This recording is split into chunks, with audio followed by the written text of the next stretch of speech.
my signal that we can get started. Last week we studied chapter 13 and 14, and this week we're on 15 and 16 in the life of Samson. So I'm going to do a quick recap of what we looked at last week. There's a man named Manoah. Him and his wife,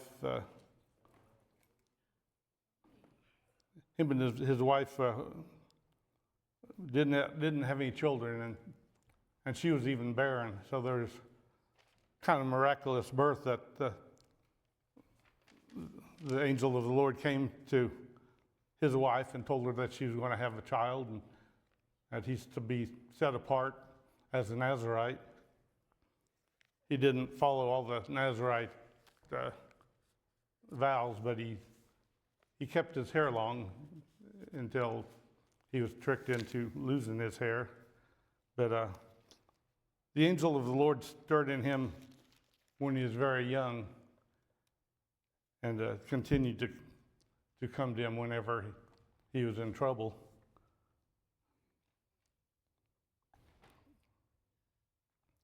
His parents didn't realize it. Well, he fell in love with a Philistine woman, and that was forbidden.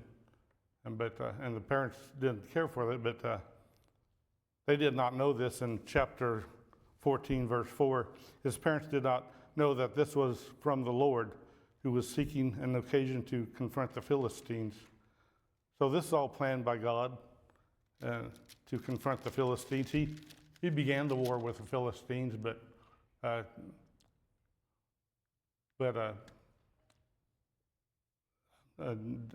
Saul and David finished the war with the Philistines.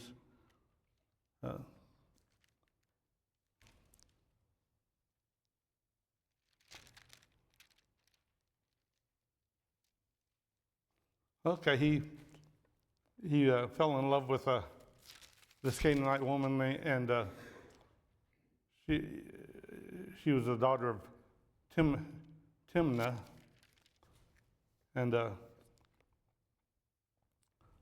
Samson decided he wanted to marry her. Of course, before this he killed a lion, and he went back to the lion, and there was a beehive inside the carcass of the lion. He ate some, which he wasn't allowed to touch a carcass, but he ate some, and then he gave some to his parents. They didn't realize where it came from. Then he's with the wedding party, and he gives them a riddle. He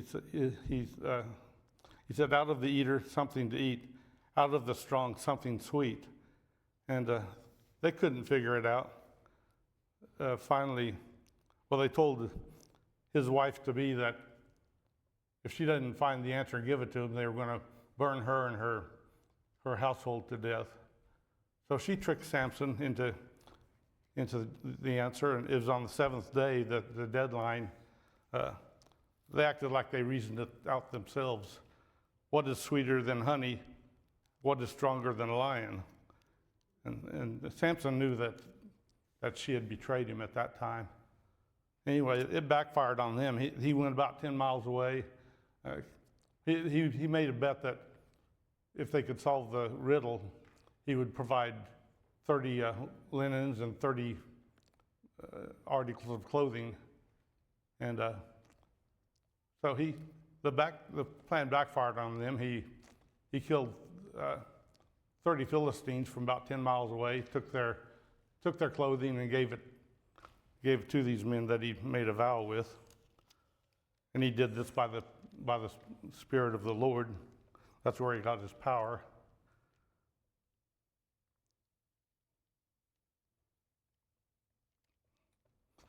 At the end of last week,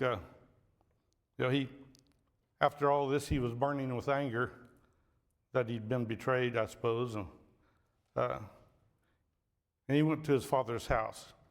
His wife was given to the friend who had attended him in the wedding. Now, the father was in kind of a predicament. If his daughter was, if her husband to be left her at the altar or at the wedding banquet. If he left her, then she would be disgraced. So he gave his daughter to Samson's friend. And we're going to start on chapter 15 here. Later on, at the time of wheat harvest, Samson took a young goat and went to visit his wife. He said, "I'm going to my wife's room," but her father would not let him go. "I was so sure you thoroughly hated her," he said. "Then I gave her to your friend. Isn't her younger sister more attractive? Take her instead." Samson said to them, "This time I have a right to get even with the Philistines. I will really harm them." So he went out and caught 300 foxes and tied them tail to tail in pairs. He then fastened a torch in every pair of tails, lit the torch, and let the foxes loose in the standing grain of the Philistines. He burned up the shocks and standing grain together with the vineyards and the olive groves. So Samson, after his anger cooled off, he went to go see his wife intended and found that she was given to another man. His marriage had not been consummated, so it could be done at that time. And his father-in-law did that to, or the one that was intended to be his father-in-law did that because he didn't want his daughter to be disgraced with him leaving her at the altar. He got mad again, and he decided he'd get even with the Philistines. So he got 300 foxes and tied them together 2 by 2. And I don't know if he tied their tails together or if he used some twine to tie them together. It doesn't really say, but he sent 300. So you have 150 pair of foxes with torches, and he ran them down to the fields. They burn up all the wheat and the vineyards and the olive groves. Okay, we're going to pick up reading chapter 15, verse 6. When the Philistines asked who did this, they were told Samson, the Timonite's son-in-law, because his wife was given to his friend. So the Philistines went up and burned her and her father to death. Samson said to them, "Since you acted like this, I will not stop until I get my vengeance on you." He attacked them viciously and slaughtered many of them. Then he went down and stayed in a cave in the rock of Etham. So this poor girl, if she didn't help him solve the riddle, her and her family would get burned to death. But since their intended son-in-law had burned down their wheat fields, her and her family got burned to death anyway. Kind of a no-win situation, isn't it? So this made him mad. He's going to get revenge. He went to go hide in a cave in the rock of Etham. And remember that the Israelites were wanting to be friends with the Philistines. They did not call on the Lord. They did not try to conquer the Philistines, but they tried to make friends with them. And Samson tried to make friends with them at first, but seems like Samson has kind of a hot temper, and then the Spirit of the Lord comes into him and gives him the strength. And he was to break off the friendship with the Philistines and go to war with them. It's kind of a one-man show. He wasn't getting much help. As we look at what his countrymen do here. The Philistines went up and camped in Judah, spreading out near Lehi. The men of Judah asked, "Why have you come to fight us?" "We have come to take Samson prisoner," they answered, "to do to him as he did to us." So the Philistines are looking for Samson. And the people of Judah is wondering why they're there to get Samson. So they decide to help them because they don't want to lose that friendship with the Philistines. Then 3,000 men from Judah went down to the cave in the rock of Etham and said to Samson, "Don't you realize that the Philistines are rulers over us? What have you done to us?" He answered, "I merely did to them what they did to me."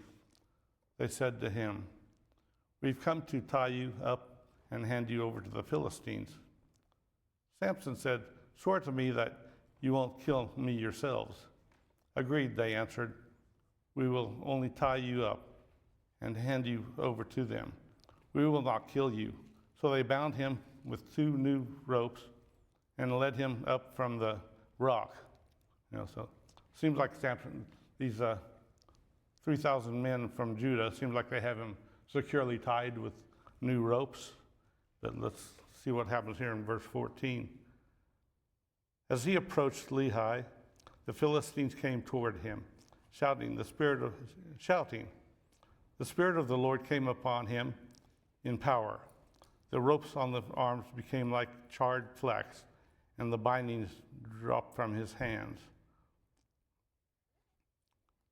Okay, so he was securely tied, but then the Spirit of the Lord came upon him, and he had the strength to break these what were they? He used the strength to break these new ropes, and just like they were charred flax. I have a note here that I wrote years ago that said it was like charred cotton, is how it broke. Finding a fresh jawbone of a donkey, he grabbed it and struck down 1,000 men. Then Samson said, "With a donkey's jawbone, I have made donkeys of them. With a donkey's jawbone, I have killed 1,000 men." So he was somewhat of a poet, wasn't he? But he killed 1,000 men with this jawbone of the donkey. And someone else, one of the other judges, killed a bunch of men. One of the minor judges killed a bunch of men with the jawbone of a donkey. Don't remember who that was. And picking up verse 17, when he finished speaking, he threw away the jawbone, and the place was called Ramath-Lehi, which means jawbone hill. So this hill got the name after what Samson had done after he killed 1,000 men with the jawbone of a donkey.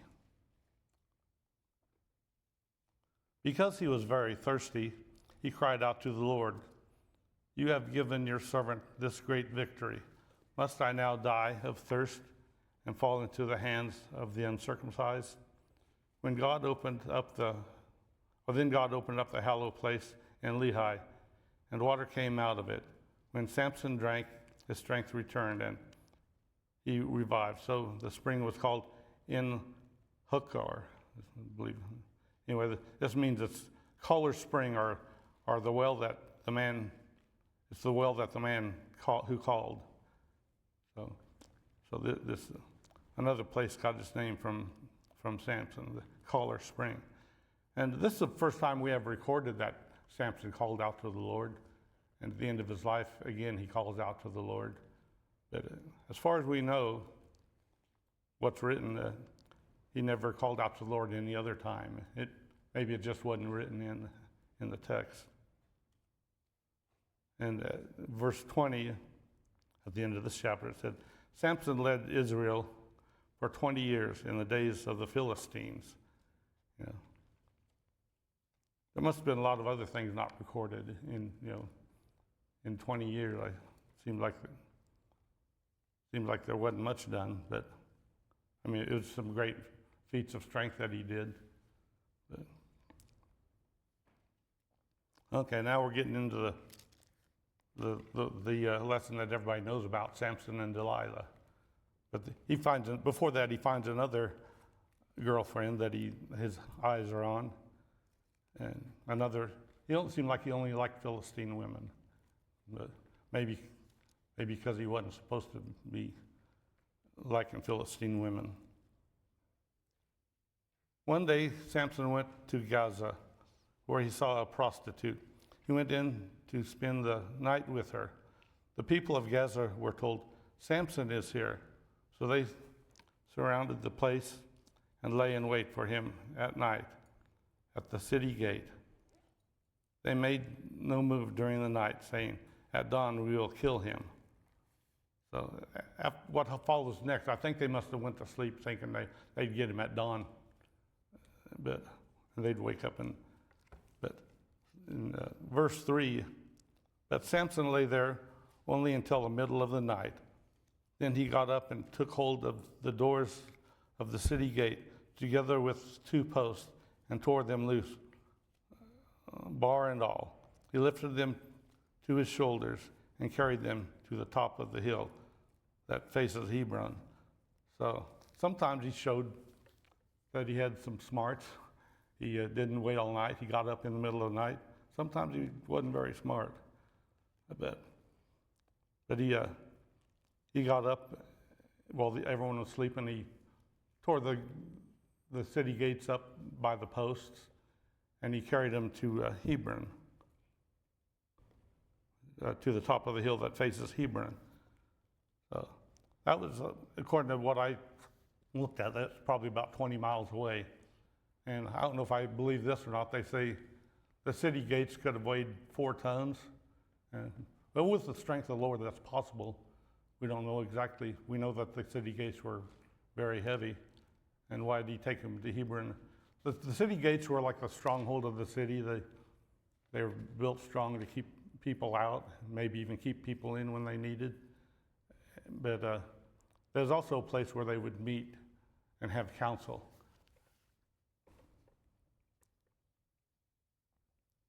Okay, we're at 16, chapter 4. Sometime later, he fell in love with a woman in the valley of Succoth, whose name was Delilah. The rulers of the Philistines went to her and said, "See if you can lure him into showing you the secret of his great strength and how we can overpower him so we may tie him up and subdue him. Each one of us will give you 1,100 shekels of silver." And in other books, we see that there was, in Genesis and also in Joshua, there was 5 kings that each one came and gave her 1,100 shekels of silver. So 5,500 shekels. I have a note here written a while back that it was worth about $90,000 in today's money. So she got paid pretty well to rat out on Samson. Okay, verse 6. So Delilah said to Samson, "Tell me the secret of your great strength and how you can be tied up and subdued." Of course, Samson kind of plays with her for a while. The first answer he gives, Samson answered her, "If anyone ties me with 7 fresh thongs that have not been dried, I'll become as weak as any other man." And I wrote here that the thongs were bowstrings. So here's another reason why I think Samson maybe wasn't real impressive to look at, that they were wondering where he got his great strength. If he was a big man, bulky, lots of muscles, they think that's where he got his strength from. But they're wondering where he got his strength. So I think he was more ordinary looking, but when the Spirit of the Lord came upon him, we can say that the Lord got the glory rather than Samson. And picking up at verse 8, then the rulers of the Philistines brought her 7 fresh thongs that had not been dried, and she tied him with them. With men hidden in the room, she called to him, "Samson, the Philistines are upon you." But he snapped the thongs as easily as a piece of string snaps when it comes loose to a flame. So the secret of his strength was not discovered. So I'm thinking when they saw that he broke loose of those, they didn't want to challenge him. It doesn't mention that they did. Okay. And we're on verse 10 now. Then Delilah said to Samson, "You have made a fool of me. You lied to me. Come now, tell me how you can be tied." And I'm just thinking she's got a lot of gall to accuse him of lying to her, because we know how this story ends. In verse 11, he said, "If anyone ties me securely with new ropes that have never been used, I'll become as weak as any other man." So Delilah took new ropes, tied him with them. Then the men hidden in the room, with the men hidden in the room, she called him, "Samson, the Philistines are upon you." That he snapped the ropes off his arms as if they were threads. And then we're on verse 13, chapter 16. Delilah then said to Samson, "Until now you have been making a fool of me and lying to me. Tell me how you may be tied." She's trying to make a fool of Samson, but she claims he's making a fool of her. And I don't know, why would a person fall in love with a woman like that can't be trusted? I think, and he replied, "If you weave the 7 braids of my hair into the fabric on the loom and tighten it with the pin, I'll become as weak as any other man." So while he was sleeping, Delilah took the 7 braids of his head and wove them into fabric and tightened with a pin. Again she called to him, "Samson, the Philistines are upon you." He woke up from his sleep and pulled out the pin and the loom with the fabric. So a third time he tricked her, and she believed it. But she gets real insistent here. Then verse 15, then she said to him, "How can you say I love you when you won't confide in me?" She's worried about him not truly loving her, but I don't think she really loved him either, did she? Huh? That can't be the end of the class. Are you trying to tell me to quit? Okay. This is the 3rd time you have made a fool of me and haven't told me the secret of your great strength. With such nagging, she prodded him day after day until he was tired, and he was tired to death. So he told her everything. "No razor has ever been used on my head," he said, "because I have been a Nazarite set apart to God since birth. If my head were shaved, my strength would leave me, and I would become as weak as any other man." So Samson, if he were to break his vow, his Nazarite vow, if he shaved his head, the Spirit of the Lord would leave him. Not that the power was in the braids of his hair directly, but it was a symbol of his vow, his Nazarite vow that he had set apart for God. And if his braids were shaved, then he would lose that, God would leave him.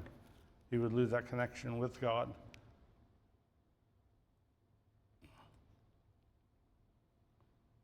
When Delilah, and we're at verse 18, when Delilah saw that he had told her everything, she sent word to the rulers of the Philistines, "Come back once more. He has told me everything." So the rulers of the Philistines returned with a silver in their hands. Having put him to sleep on her lap, she called a man to shave off the 7 braids of his hair, and so began to subdue him, and his strength left him. So she finally finds the true secret. He has the strength through the power of, he has the strength of the Lord that's given to him because he kept his Nazarite vow. But now he was fooled into giving that secret, so he lost the Lord turned away from Samson because of this.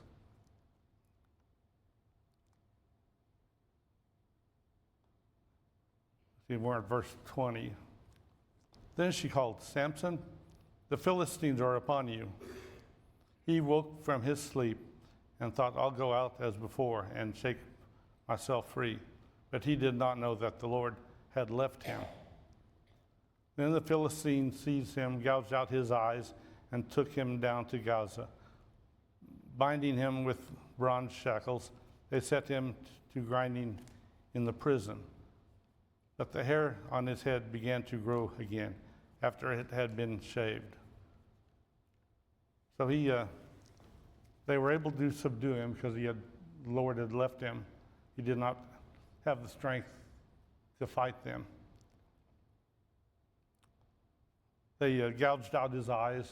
They wanted to make him totally worthless as an adversary. So they took out his eyesight, and he didn't have his strength. They put him in prison. They had him grinding some kind of a grain in the prison. And I was told that this was usually women's work to grind the grain. These weren't the big grinding stones. These were smaller, and so it was kind of an insult to have him doing woman's work too. They just wanted to humiliate him as much as they could.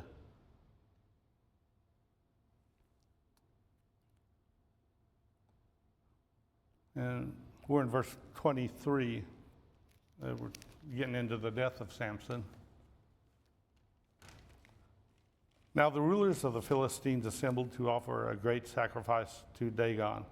I meant to look up Dagon. I think he was the god over harvest, maybe. They sacrificed to Dagon, their god, and to celebrate, saying, our God has delivered Samson, our enemy, into our hands. When the people saw him, they praised their God, saying, our God has delivered our enemy into our hands, the one who laid waste our land and multiplied our slain. While they were in high spirits, they shouted, bring out Samson to entertain us. So they called Samson out of the prison, and he performed for them. So they credited the victory to their god Dagon. But actually, the one true God had left Samson, and he doesn't say away as Samson's hair. We read that Samson's hair began to grow again, so his strength was starting to return to him.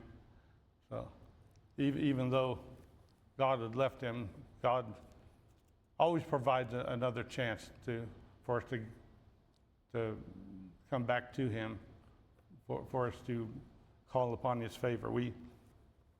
When we disobey, we may not realize that God's close by when we have a sin on our heart, but he's always close by, always wanting to come back and be in our lives and return to us.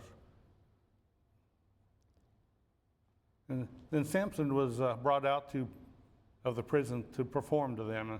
Another insult to him. I don't know how he performed, but don't know what he did. He didn't have an eyesight, so I just know.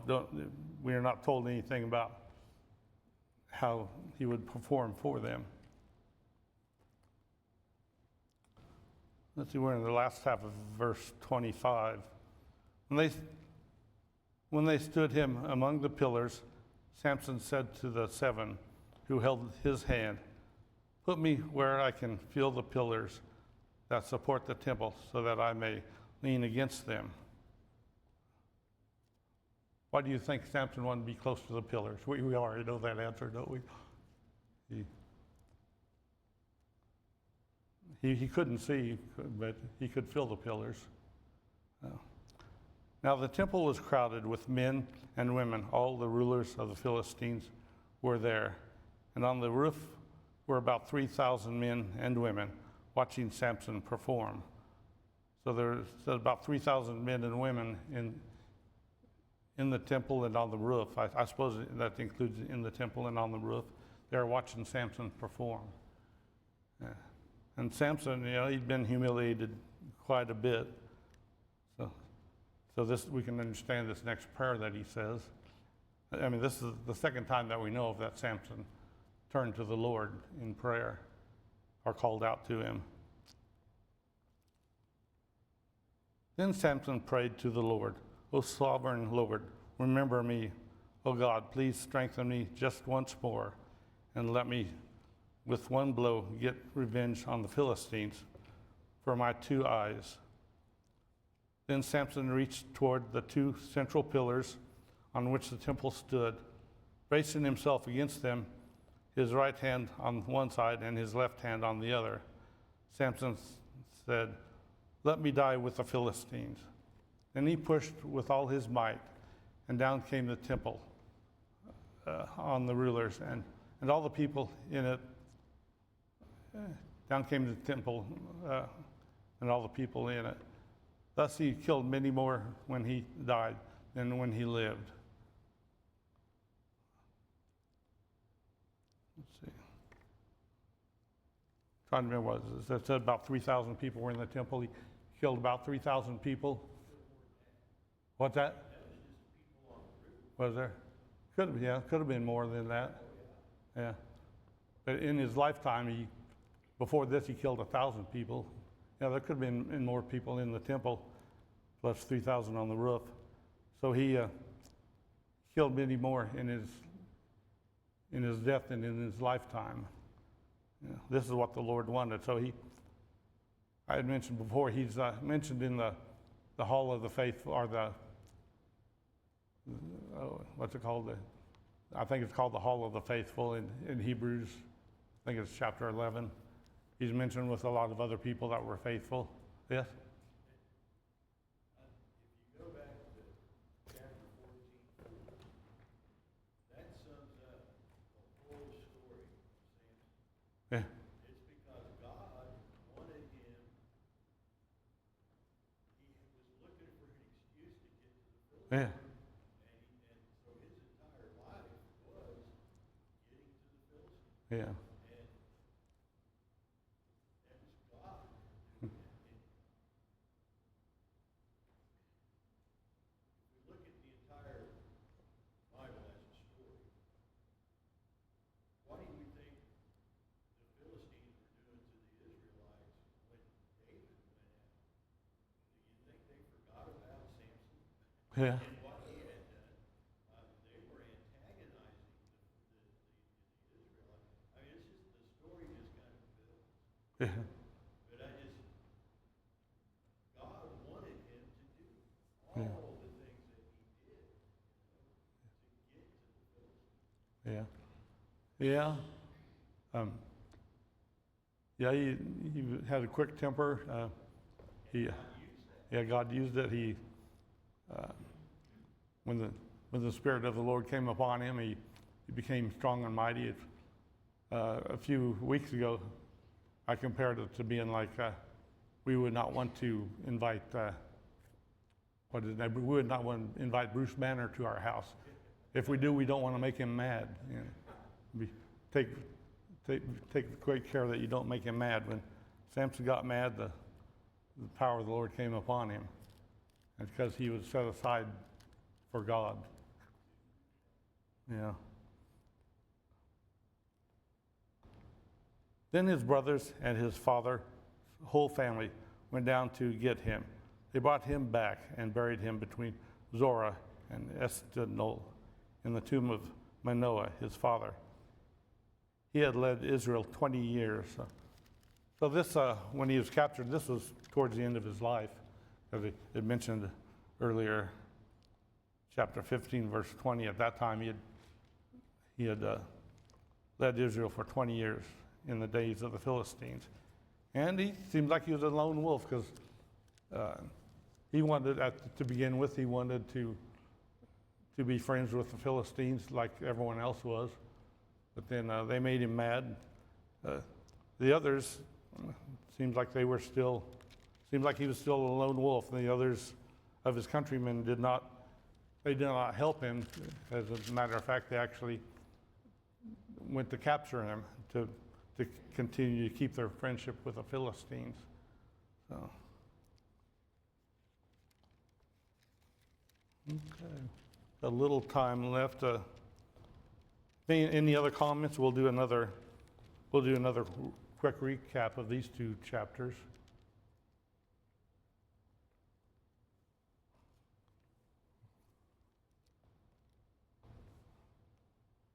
Alan, Yes. just as a sidelight, it's amazing to me that people could build these temples and other buildings consisting of these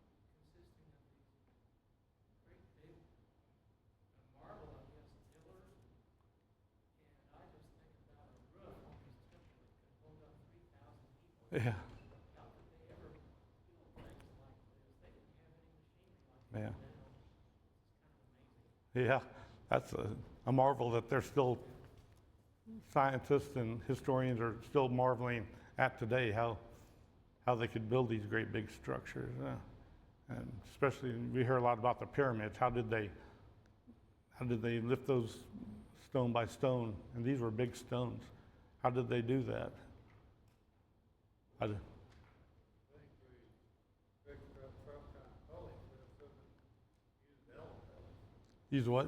Elephants, Oh, use elephants? Yeah, that could be. Yeah, have to have a massive pulley system. yeah. A pulley system and maybe ramps. Yeah. That's just, I don't know. Yeah, that could be. Yeah, elephants were used quite a bit, even in warfare. Was it Alexander the Great that used elephants in warfare? I'm thinking. Well, someone in around that time used elephants in warfare.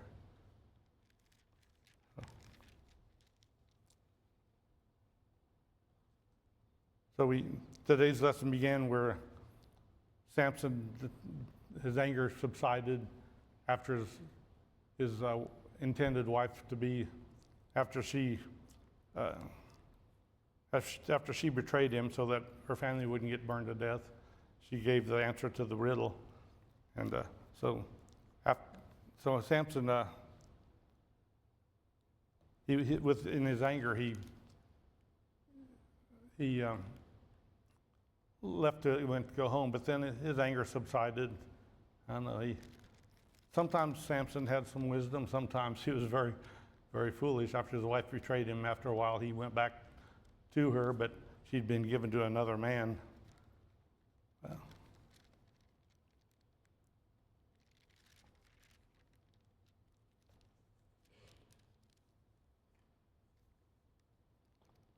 Okay. After they persuaded her to betray Samson to give the answer to this riddle. Out of the eater something to eat, out of the strong something weak. And they act like they just reasoned this on their own. What is sweeter than honey? What is stronger than a lion? And so Samson was smart enough to know that his wife to be had betrayed him. So he stuck to his vow that he would provide these 32, 64 altogether, all articles of clothing to these Philistines that he made the bet with. But he went 10 miles away and killed 32 men and took their garments of clothing. And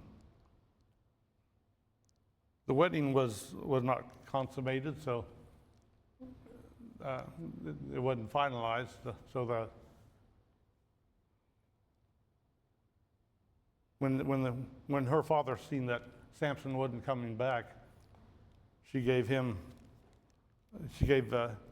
his wife to be. He gave her to Samson's friend. Mainly, what I've read is because if a bride left at the wedding altar, and when the groom runs away, it would be a disgrace. So he had to cover his wife so that she wouldn't be disgraced. Or he had to cover his daughter so that she wouldn't be disgraced.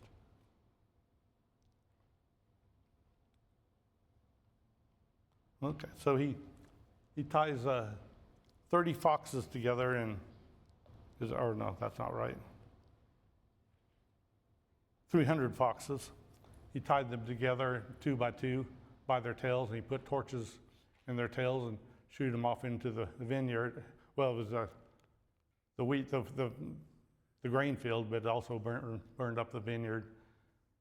He did this to get even because of the way he was treated, that they caused his wife to betray him because they threatened to burn her and her whole family. So Philistines found out that Samson did this, so they were on the way to go get Samson. The men of Judea asked why they've come in their territory. What are they looking for? And we remember that his countrymen still wanted to be friends with the Philistines. Samson tried this, but they made him angry, so he became very powerful. Okay, his countrymen captured him and tied him up, but when they got near the Philistines, the Lord came upon him, gave him strength. He broke his bindings, and he took a jawbone of a donkey and he killed, 1,000 men with his jawbone of a donkey. I had mentioned earlier that gate could have been as much as 4 tons. And when I read some of this other stuff, and I see how he bring the temple down with its great pillars at the end, maybe the gate could have been about 4 tons. I don't know. It almost seems impossible to us, but nothing's impossible with the Lord. That's our first bell. Of course,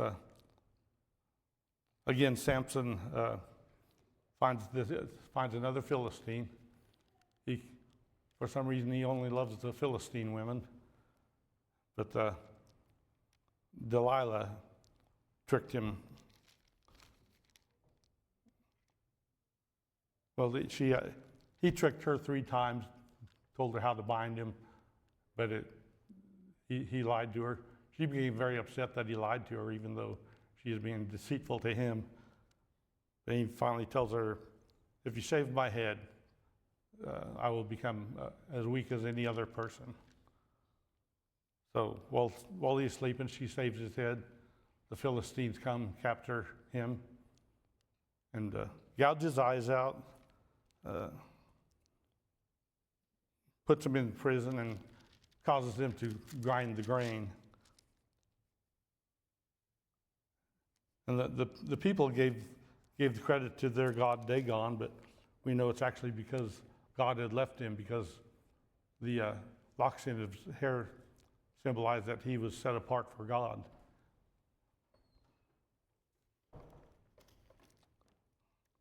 Okay, they bring Samson out to perform for them. I don't know how he performed, but then he asked this one man to set him next to the pillar so that he could lean on the pillars. Of course, that wasn't his real reason, was it?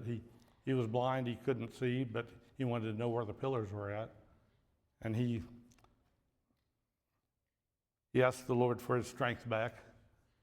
The second time that we have record that he cried out to the Lord. And the Lord gave him his strength. He broke the pillars, brought the roof down on all the Canaanites that were in the building and on top of the roof.